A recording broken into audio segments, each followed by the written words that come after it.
कर्म योग, सांख्य योग और भक्ति योग, ये तीनों ही योग परमात्मा को पाने के मार्ग हैं, ईश्वर तक पहुंचने के रास्ते हैं। कर्म योग में परमात्मा तक पहुंचने के लिए किसी साधन की आवश्यकता होती है और सांख्य योग में शास्त्रियों का सहारा लेना पड़ता है। किंतु भक्ति योग ऐसा नहीं है। भक्ति योग में कर्म योग, सांख्य योग की तरह परमात्मा और भक्त के बीच साधन या शास्त्र के समान किसी भी वस्तु की आवश्यकता नहीं होती। वहां भक्त और भगवान के बीच सीधा संबंध होता है, और सीधा संबंध होने से ऐसा जान पड़ता है कि भक्ति योग ईश्वर तक पहुंचने का बिल्कुल सीधा और सरल मार्ग है। भक्ति योग सीधा और सरल मार्ग है ईश्वर प्राप्ति के लिए, किंतु केवल उनके लिए जिनमें प्रेम है, विशुद्ध प्रेम है, जिन्हें प्रेम है। बस जो प्रेममय हैं वे ही समझ पाते हैं कि प्रेम क्या है। जो विशुद्ध भगवत प्रेम में डूबे हुए हैं उनको ही इस प्रेम की अनुभूति होती है। प्रेम एक कुछ अलग ही वस्तु है जो जन्म के साथ नहीं आता। प्रेम का सृजन करना पड़ता है, इसका निर्माण करना होता है। हर मनुष्य इसके सृजन, इसके निर्माण के योग्य नहीं हो पाता। क्यों? क्योंकि सच्चे प्रेम में तुमको स्वयं को भूलना होता है। तो क्या तुमने स्वयं को भूलने की तैयारी कर ली है?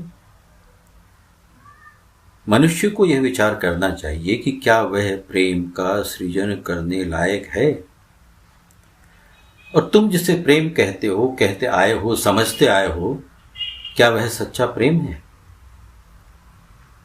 मनुष्य को अपने लोगों से प्रेम होता है और स्वयं की संतान से तो अत्यधिक प्रेम होता है।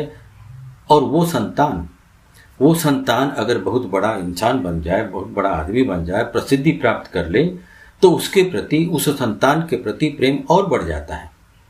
बढ़ना भी चाहिए। लेकिन अगर वही संतान चोर, खूनी, सताने वाला, यातना देने वाला और तुम्हें वृद्धाश्रम पहुंचाने वाला बन जाए तो प्रेम करना तो दूर, तुम उस संतान के लिए न्यूज़पेपर में निकलवा दोगे कि मेरा इससे कोई संबंध नहीं, कोई रिश्ता नहीं, उससे अपना नाता तोड़ लोगे। तो क्या सच्चे प्रेम में इस प्रकार का व्यवहार संभव है? नहीं ना। फिर अपने ही संतान के प्रति ऐसा व्यवहार क्यों?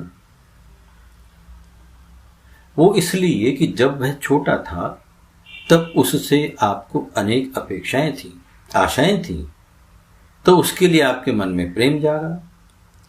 वह अपेक्षाओं पर खरा उतरा तो प्रेम बढ़ गया, और खरा नहीं उतरा तो प्रेम घट गया, कम हो गया और मिट गया। संतान के प्रति तुम्हारा यह प्रेम नहीं, मोह है, आसक्ति है, ममता है, और वह भी इसलिए कि वह तुम्हारी संतान है। यह प्रेम शब्द स्वयं में ही इतना रोमांच उत्पन्न करने वाला है कि इस शब्द को सुनकर ही लोगों के मन में कुछ होने लगता है, और कुछ होते होते पहली नजर में प्रेम हो गया। तुम कहते हो यह पहली नजर में प्रेम था, और मैं कहता हूं कि यह प्रेम नहीं, तुम्हारा अहंकार था। क्योंकि तुम्हारे प्रस्ताव को स्वीकार करने से, हां कहने से तुम्हारे अंदर छिपे हुए उस अहंकार को पोषण मिला, जो तुम्हारे अहंकार को शांत रखने में सहायक रहा।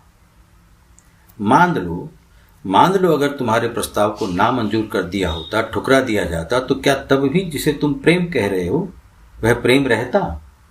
बिल्कुल नहीं रहता। क्योंकि तब तुम्हारे अंदर बैठे हुए अहंकार को ठेस पहुंचती, उसे तुम्हारी सोच के अनुसार पोषण नहीं मिलता, और जिसे तुम इस समय चाह कह रहे हो वह चाह तो तुम्हारी दुश्मनी में बदल जाती, क्रोधित हो जाते, आग बबूला हो जाते। तो क्या प्रेम ऐसा होता है?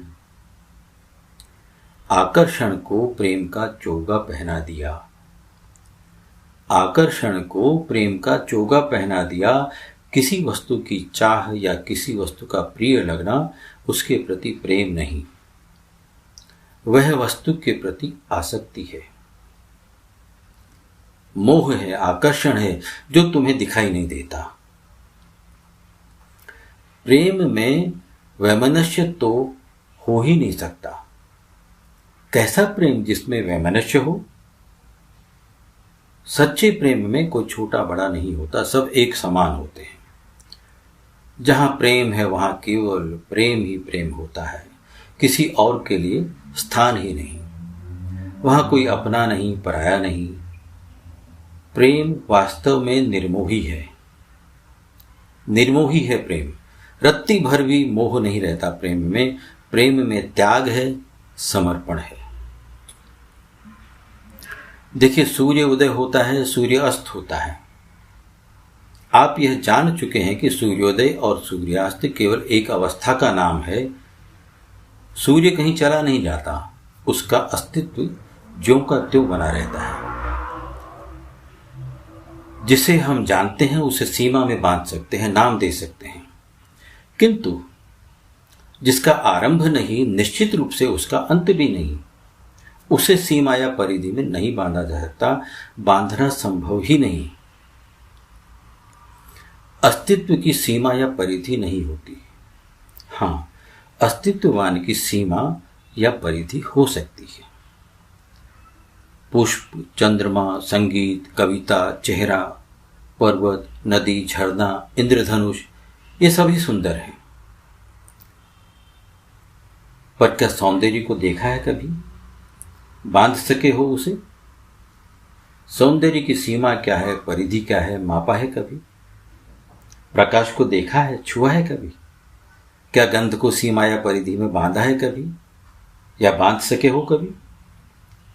यह सौंदर्य जो आज लुभावना है, मनमोहक है, कल खो भी जाता है। वस्तु वही। ध्यान देने वाली बात है कि वस्तु वही किंतु सौंदर्यहीन। तो क्या वह वस्तु पहले सुंदर नहीं थी? तो क्या सुंदरता वस्तु में नहीं, आपकी दृष्टि में थी?